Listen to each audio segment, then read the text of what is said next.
Vamos a revisar varios detallitos que nos va a permitir mejorar nuestra comprensión de lo que estamos estudiando. Lo primero, recordemos el concepto de impedancia. Yo puedo definir la impedancia de varias formas, pero me gusta mucho esta definición en términos de la medición, porque nos permite relacionar no solamente el concepto con las propiedades del material, sino con la forma como lo medimos. Esto nos va a facilitar mucho el trabajo en lo que vamos a seguir haciendo.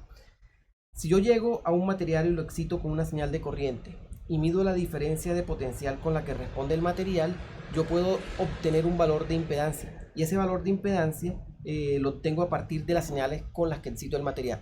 Miren que la impedancia va a depender de la frecuencia. Entonces, si yo excito con una señal que tiene frecuencia omega, es decir, 2pi por una cierta frecuencia en hertz, la respuesta en voltaje va a ser una señal de voltaje con una cierta amplitud y desfasada a un cierto ángulo de fase phi. Eso quiere decir que yo puedo definir a partir de estas señales de entrada y salida, puedo definir la impedancia como el cociente entre la magnitud del voltaje, la amplitud del voltaje, la amplitud de la señal de corriente y multiplicada por la exponencial con la fase de la señal. La admitancia la defino como una relación entre la corriente, la amplitud de la corriente, la amplitud del voltaje y la fase. Eso quiere decir que la admitancia es el inverso de la impedancia. Otra cosa importante acá es mirar, si yo tengo este material y ese material está descrito por la admitancia, yo voy a observar que ese material es muy posible que se comporte de esta forma, que a frecuencias muy bajas el valor de la admitancia tienda a un valor constante, que lo puedo llamar conductancia en DC. Y digo DC porque a medida que bajo la frecuencia tiendo a la frecuencia más baja, y la frecuencia más baja pareciera continua. Entonces esto que está aquí, el valor que está acá sería la admitancia, la conductancia de DC, que sería el valor de la magnitud de la admitancia para frecuencias bajas. Igual, si yo subo mucho la frecuencia, llegará un momento en que voy a ver en que la magnitud de la admitancia va a tender a un valor que va a tender a ser esta constante, que la llamo la conductancia a frecuencias altas. Ahora, esto mismo lo puedo observar también en la impedancia. Si yo tengo un material que tiene un comportamiento más impedimétrico que conductivo, voy a observar una curva de impedancia de esta forma. La magnitud de la impedancia a frecuencias muy bajas me va a dar una resistencia en continua, que sería la resistencia que va a tener el material a frecuencias bajas.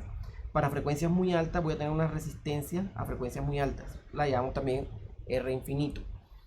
Y aquí yo me tengo que preguntar algo que tiene que ver con esto: ¿cuándo conduce un capacitor?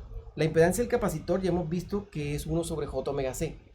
Y recordemos que la ley de Ohm generalizada nos permite relacionar esta cantidad compleja de voltaje con la cantidad compleja de corriente por medio de esta cantidad compleja llamada impedancia.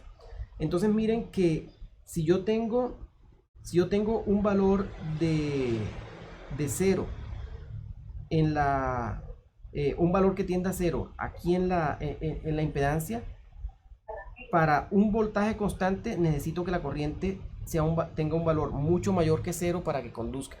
Por otro lado, o si yo despejo la corriente, se pueden dar cuenta que la corriente va a haber corriente siempre y cuando que la impedancia tienda a un valor pequeño.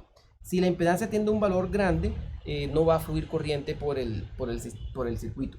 Eso quiere decir que para yo poder observar, si mantengo el valor de capacitancia constante, para yo poder observar una conducción en un capacitor, necesito hacer que la frecuencia sea grande, que tienda a un valor grande.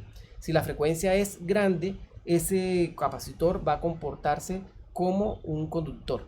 Para frecuencias muy altas, miren que la impedancia para frecuencias muy altas va a tender a 0, así que se comportará como un cortocircuito. Mientras que para frecuencias muy bajas, esa impedancia capacitiva va a tender a un valor muy grande y va a oponerse al flujo de corriente. También recordemos esto: si yo tengo dos circuitos, si tengo un circuito en serie, por ejemplo, tengo una cierta impedancia Z1 y tengo otra cierta impedancia Z2, la impedancia equivalente de este circuito simplemente será la suma de la impedancia 1 con la impedancia 2. Por el otro lado, si tengo circuitos en paralelos, entonces yo tengo, por ejemplo, un circuito en paralelo que lo voy a caracterizar con un valor de admitancia. Acuérdense que la admitancia es el inverso de la impedancia y está en paralelo con otro elemento circuital. y yo quiero calcular 1 sobre Z2. Y yo quiero calcular la admitancia equivalente. Entonces la admitancia equivalente, en este caso, será la suma de las dos admitancias. Es decir, las impedancias nos permiten describir de forma sencilla circuitos impedimétricos en serie y el circuito equivalente sería de esta forma, y la admitancia nos permite describir circuitos que están en paralelo. Ahora, no quiere decir que no podemos usar la impedancia para describir circuitos en paralelo. Sí se puede. Y en algunos casos se usa. Lo mismo que en algunos casos vamos a usar la admitancia para describir estos circuitos. Todo depende de cómo se comporten estos materiales, cómo sea el comportamiento de esta impedancia con respecto a la frecuencia. Ahora, circuitos en serie y en paralelo no son los únicos que existen. También podemos tener circuitos que no estén ni en serie ni en paralelo. Por ejemplo, si yo tengo un elemento circuital acá, tengo otro aquí, y tengo un tercer elemento, tengo un tercer elemento circuital acá, tengo otro elemento circuital acá, y yo quiero medir la impedancia entre estos dos puntos. O sea, quiero llegar, aquí necesito una señal de corriente y quiero medir el voltaje.